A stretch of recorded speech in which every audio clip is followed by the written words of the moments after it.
ফের বাংলাদেশে খতম হয়ে গেলেন এক ভারত বিরোধী ছাত্র নেত্রী, যার নাম জান্নাত আরো রুমি, যার বয়স 30।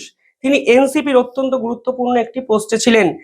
এনসিপির অফিসিয়ালরা বলছেন তিনি যুগ্ম সমন্বয়কারী হিসাবে দীর্ঘদিন কাজ করেছেন এবং কিভাবে তার মৃত্যু হঠাৎ করে হোস্টেলের ঘরে হলো সেটাই কিন্তু এখন তাদের কাছে বড় প্রশ্ন। প্রসঙ্গত, ঠিক 3 দিন আগে বাংলাদেশের আরো এক ছাত্রনেতা সকলের সামনে কিন্তু গুলিবিদ্ধ হন। তার নাম ওসমান হাদি। ওসমান হাদির গুলিবিদ্ধ হওয়ার ঘটনাকে কেন্দ্র করে ভারত এবং বাংলাদেশের যে সম্পর্ক তা কিন্তু অত্যন্ত খারাপ জায়গায় চলে যায়।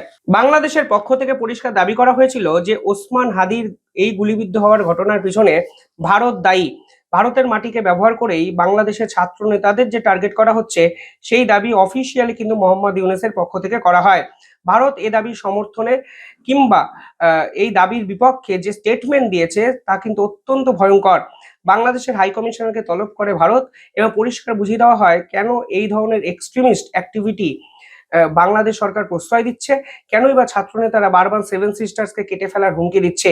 ওসমান হাদির মৃত্যুর সঙ্গে বা গুলিবিদ্ধ হওয়ার ঘটনার সঙ্গে ভারতের কোনো যোগ নেই।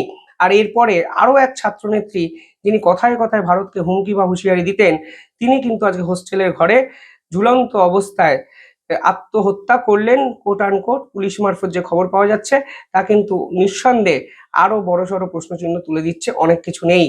ভারতের বিপক্ষে ফের অভিযোগ মোহাম্মদ ইউনূস হয়তো করবেন, কিন্তু প্রমাণ কোথায়?